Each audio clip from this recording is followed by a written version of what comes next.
things that no matter how many years go by, one can never forget. Moments that embed themselves so deeply in your mind, they stay with you even when you think you've found peace. My name is Richard Hayes, and I've spent more than 25 years working as a gravedigger at the old cemetery in Pine Hill, a small town you've probably never heard of, but that doesn't matter, because what I'm about to share with you could happen anywhere. Many people think cemeteries are lonely places filled with silence. And yes, there is silence, but it's not an empty silence. It's a silence that weighs on you, that watches, a silence that speaks even if not everyone can hear it. I used to believe this job was like any other. I dug graves, said farewell to the dead, and went home as if it were just another day. But after all this time, I can tell you there's no going back once you realize not everyone rests in peace. Some remain, and some are searching for something. I've always been a simple man, no complications. I stayed out of trouble, never believed in ghosts. Until one night, more than 20 years ago, everything changed. I saw something that made me question everything I thought I knew. Something that still wakes me up in a cold sweat in the middle of the night. When you spend so much time among the dead, you stop wondering if there's something after life and start wondering what really stays behind. Sometimes I wonder if I was chosen, or if I just happened to be in the wrong place at the wrong time. But it doesn't matter anymore. I'm here, and what I experienced needs to be told. Maybe because you, watching this, have felt something similar and don't know who to tell. If you love horror stories, subscribe and hit the bell, because what I'm going to tell you isn't fiction. It's what I saw, what I felt, and what marked me forever. It all started with small things, details that anyone else might have missed. Echoes in the night, shadows moving where no one should be. I thought it was just my mind playing tricks, that working among graves was getting to me. But no, that was just the beginning. Because the worst part wasn't what I saw, it was what I heard. And what I had to do afterward to find some peace. Do you dare stay with me until the end? I promise this story won't let you sleep the same again. At first I thought it was normal, maybe nerves, or the exhaustion from so many hours surrounded by dirt and stone.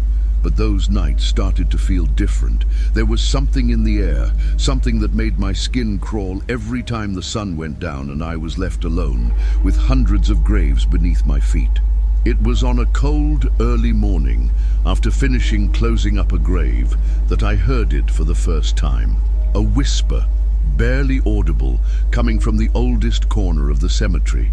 I stopped, put out the cigarette between my fingers, and listened closely. Richard, I heard it clearly, like someone was right behind me. I spun around, heart racing, but there was no one there. Just the long shadows of the crosses and the breeze rustling dry leaves. I laughed at myself, shook my head and said, "You're seeing things, old man." But it wasn't the last time. Every night, that whisper came back, sometimes closer, sometimes farther.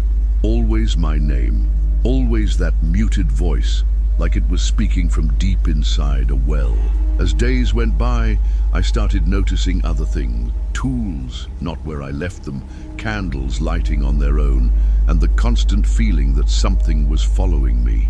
My co-workers said it was just part of the place, that every graveyard has its own spirit. But this was different. One evening, while watering the plants near the oldest mausoleums, I clearly saw a figure among the trees, not tall, not threatening, but it was there, watching me. And when I took a step toward it, it vanished like smoke. From that moment, I began to believe that something, or someone, wanted to tell me something only I could hear. The worst part wasn't seeing it, but knowing that every time I turned around, that presence was still there, waiting, watching. I didn't know what to do. Telling someone would sound insane. Who would believe me?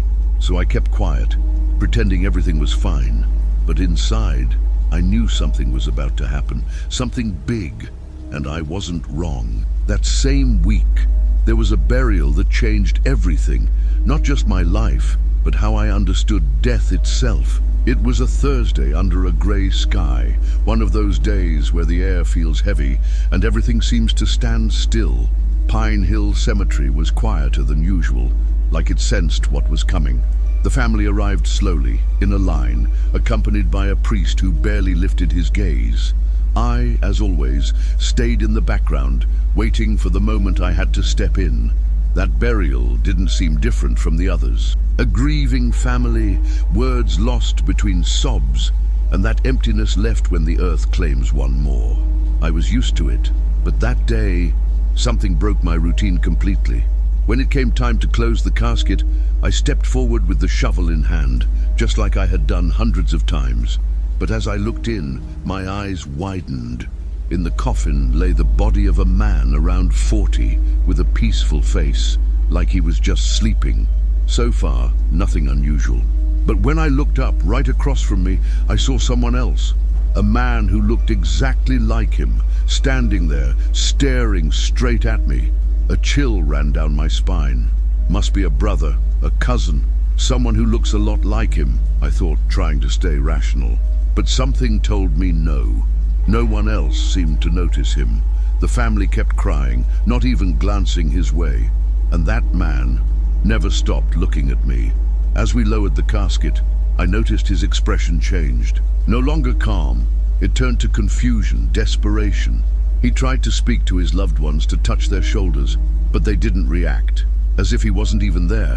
When the last family members began to leave, I saw something that froze my blood. Several people passed right through him, and as they did, their bodies went through his like smoke, making him fade for a moment. I stood frozen, the shovel trembling in my hands. I finished covering the grave as best as I could. The earth felt heavier than usual, or maybe it was fear crushing me. I looked down, ready to leave, when I heard a voice right next to me. "Hey, you're leaving already? You can't leave me here alone." I didn't answer, I didn't look up. My steps quickened until I left him behind. But in my chest, I knew it wasn't over. That man, that spirit, had chosen me. And from that moment on, my life no longer belonged to me. After that burial, I knew something had changed. It wasn't just a strange day or a hallucination. Ethan, that was the name of the man I saw standing beside his own coffin, didn't leave me alone. Every time I entered the cemetery, there he was, as if waiting for me. He didn't say anything, made no sound, but his eyes followed me everywhere. I tried to ignore him. I thought that if I didn't pay attention, he'd go away. But no, the more I avoided him, the more present he became. I'd catch glimpses of him while digging, feel him behind me as I swept the dry leaves, and every time I sat to rest, he'd sit right next to me, like my shadow. At night, when I closed my eyes, his face would appear. I dreamt of him trapped under the ground, screaming without a voice, reaching out to me. I'd wake up shaken, sweating, and even though I'd look out the window and see no one, I knew he was still there, waiting for something. I started asking questions discreetly. To my co-workers, to the old folks in town. No one gave me clear answers, but they all agreed on one thing. Some souls don't leave because they've left something unfinished, or they can't accept they don't belong here anymore. I didn't know what to do. Sometimes I thought about talking to him, about facing it once and for all, but I couldn't. Fear paralyzed me, and the idea that only I could see him made me doubt my own sanity. One day, while I was having a cup of coffee in the small shed where we kept our tools, I saw him closer than ever before. He stood right in front of me, as real as any living person. He didn't say a word, just looked at me with those hollow eyes that seemed to plead for help. For a moment I felt pity. It was as if he were trapped, unsure of how to move on, but something held me back.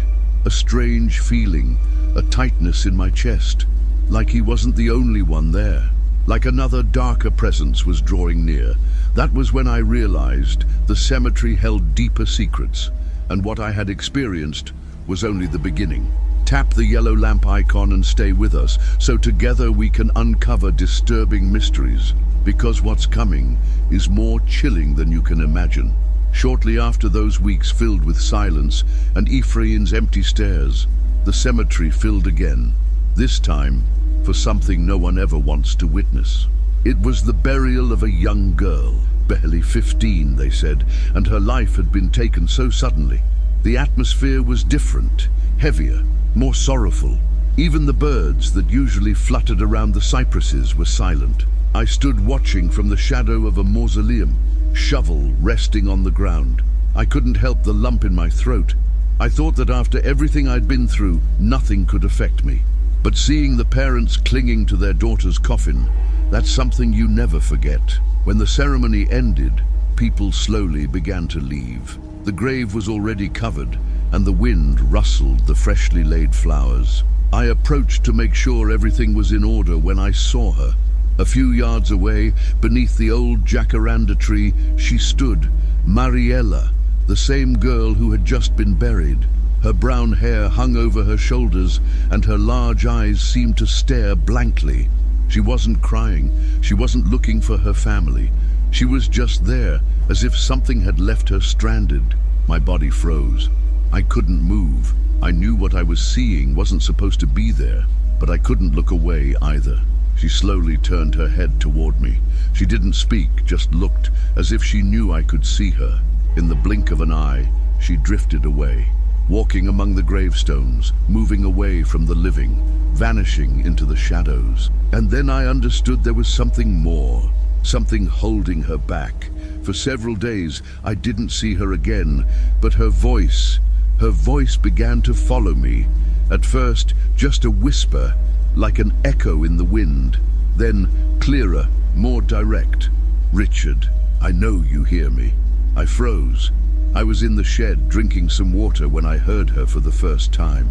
Her tone wasn't fearful, it was firm, like she knew exactly what she wanted. "I can't leave until he pays." It felt like the ground opened beneath me. What did she mean? Who had to pay? I tried not to respond, but with each passing day, her voice became more present, more urgent. Mariella wasn't looking for comfort. She wanted justice, and I, without knowing how, was already involved. After that first contact, I knew Mariella wouldn't leave. She wasn't like Ephraim, wandering in search of understanding. She knew what she wanted, and each time she spoke, it was with more strength. One afternoon, while I was cleaning the old niches, I felt her presence again. The air thickened, the sun seemed to set too soon. Then her voice echoed, this time closer. "I can't rest until he pays." I turned around instinctively, but no one was there. Just the stretched shadows of the headstones and that now familiar silence. "Who?" I asked, almost whispering, not sure if I wanted to hear the answer. "My uncle. He's the one who took my life." Her words hit me like a ton of bricks. My mind searched for an explanation, a way out. How could I know if it was true? And why was she telling me? "Richard, you can help me. Only you can hear me." I sat on a nearby stone, feeling like the world was spinning around me. This wasn't just fear anymore. It was a responsibility I hadn't asked for, but couldn't ignore. He's living his life like nothing happened, and I'm stuck here. I began to doubt everything. What could I do? How could I help someone who no longer belonged to this world? But deep down, I knew I couldn't turn my back. For days, her voice followed me everywhere. It didn't matter if I was at the cemetery, at home, or walking through town. She was always there, reminding me I hadn't done anything yet. I decided to search for information. I went to the library, looked through old newspapers, and found the article. 15-year-old girl found dead in an abandoned lot. No suspects at this time. There was her face, in black and white, and her eyes, the same ones that had haunted me since that day. That night, I couldn't sleep. Every time I closed my eyes, I saw her, sitting under the jacaranda, waiting. It wasn't hatred she showed, it was desperation. I realized it wasn't just about punishment, but closure. Mariella needed her truth to come to light so she could move on. And I, though I hadn't asked for it, was her only hope. As Mariella's voice kept haunting me, I started noticing Ephraim was changing too. He wasn't just that silent presence following me anymore. His face, which once showed confusion, now revealed something else, something unsettling. I wondered why he was still there, why he hadn't found peace. I decided to search through the old cemetery records, something I had never done before. Among yellowed papers and forgotten names, I found his death certificate. Ephraim Mendoza died in September 1998. It didn't say much else, just unresolved causes. But that wasn't enough for me. I spoke with Don Roger, the oldest man in town, someone who always claimed to know more than he let on. Mendoza, he muttered, lowering his gaze. He wasn't a good man. Everyone knew it, but no one said a thing. He told me things I wish I hadn't heard. Ephraim had been violent, abusive, someone who hurt many but never faced any consequences. His death, they said, was the result of his own debts. A kind of reckoning. I returned to the cemetery with my mind full of doubts. What if I wasn't supposed to help him? What if he deserved to be trapped? That same night, while placing flowers on a grave, I saw him again, but this time his figure was darker, denser. His eyes no longer pleaded. They seemed to accuse me. "Why won't you help me?" I heard in my mind, though his lips never moved. I didn't know what to say. I just grabbed the rosary in my pocket, the one I inherited from my grandmother, and began to pray. I prayed softly, hoping that somehow it might ease his soul, or at least protect mine. Each passing day, the atmosphere in the cemetery grew heavier. I heard footsteps when I was alone, shadows sliding between graves, and a constant murmur, as if many voices were speaking at once. The prayers I offered for Ephraim seemed to have an effect. His figure grew fainter, less present.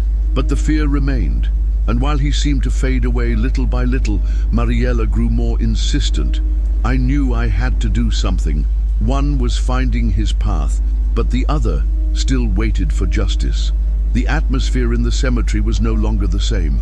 Even though Ephraim was beginning to fade, leaving behind a lighter silence, Mariella was becoming stronger. Her voice, once gentle, now echoed in my mind with clarity, as if she stood beside me. One night, after locking the iron gate, I sat in the shed with a trembling cup of coffee in my hands. It was there that I learned everything. "I'll tell you, Richard. You can't keep ignoring it." I swallowed hard. I knew I was about to hear something I could never erase. My uncle, Thomas Gray, he's the one who did this to me. I went with him because I trusted him, because he was family, but I never came back. Her words were blades, each sentence cut deeper. "He took me outside town where no one could see. He yelled at me, hit me, and when I tried to run, it was too late." I couldn't hold back the tears. Even though I couldn't see her, I felt her pain. It was as if it seeped into my skin, as if her story consumed me. He lives in peace, goes on with his life, laughing with his family, and I just want justice. Not revenge, Richard. Justice. The name Thomas Gray echoed in my head. I knew him. Everyone knew him. He was a respected man in Pine Hill, someone who greeted everyone with a smile. I would never have imagined it. "What do you want me to do?" I asked, my voice cracking. "Expose him. Tell them the truth. You know what happened." I felt trapped. If I spoke out, I'd be risking my life. No one would believe me, a gravedigger hearing voices. Who would take that seriously? But at the same time, how could I go on living knowing she was still there, waiting? That night, I didn't sleep. I wandered through the empty streets of the town, watching the lights in the houses, wondering how many more secrets were hidden behind those walls. I thought about running away, leaving everything behind, but when I looked up at the sky, I knew I had no choice. I returned to the cemetery at dawn, with my mind made up. I couldn't fail her, not again. With my heart pounding like a drum, I walked toward the only public phone left near the graveyard. The booth was rusted, the receiver cold in my hands. I looked around, making sure no one saw me. The town was still asleep, but I was about to awaken something bigger than any nightmare. I dialed the police number with trembling fingers. When someone answered, I felt like I couldn't breathe.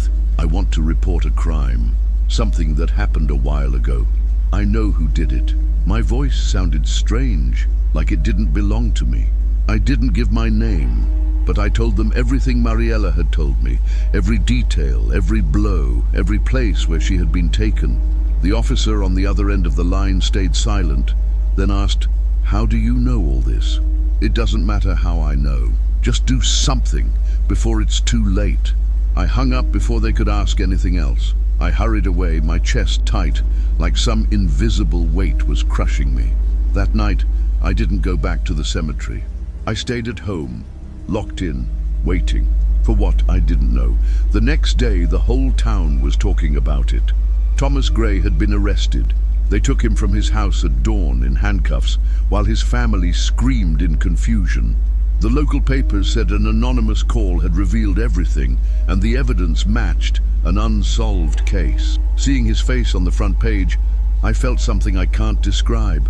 It wasn't joy or relief. It was emptiness, like something inside me had broken. I returned to the cemetery, more out of habit than desire. I walked among the graves, unsure of what to expect, and then I felt it. A soft breeze, almost warm, wrapped around me, and with it, a whisper, barely audible. "Thank you, Richard." I closed my eyes, letting that voice fade into the air. I knew Mariella had finally found peace, and with her, something inside me had been set free too. But it didn't all end there. That same night, while resting in the shed, I saw Ephraim for the last time. He wasn't a shadow anymore, nor a threatening figure. He walked toward the cemetery gate, unhurried, with an expression I had never seen on him before. He looked at me, raised his hand in farewell, and vanished. I knew something had changed, that now the cemetery belonged to me in a different way. Since then, Pine Hill Cemetery has never been the same. It's not that strange things don't happen anymore, or that the air feels lighter. No, what changed was something inside me. I no longer seek explanations. I no longer want to convince anyone of what I saw, of what I heard, because I've understood that some secrets are meant only for those willing to look where others keep their eyes shut. I'm still here, among graves that hold stories, some told, others still waiting. Not every soul seeks revenge, not all are lost. Some just want someone to listen, someone to notice them for a moment, and others prefer not to be discovered. Sometimes when night falls and the mist covers the ground like a blanket, I sit on the old bench by the jacaranda tree. I listen to the wind, the rustling dry leaves, and I know I'm not alone. It doesn't scare me, not anymore. I think of Mariella, of how her pain found a just end. I think of Ephraim, of his face as he crossed that boundary he had feared for so long, and I wonder how many more are waiting in silence. I won't tell you everything ended well. I won't promise things have quieted down. The truth is, for every soul that leaves, another takes its place, and I'm still the one who stays with them, who tries to guide them, or at least I try. Sometimes at dawn, when the sun barely touches the rusted crosses, I hear a soft melody, a violin played by hands that no longer exist.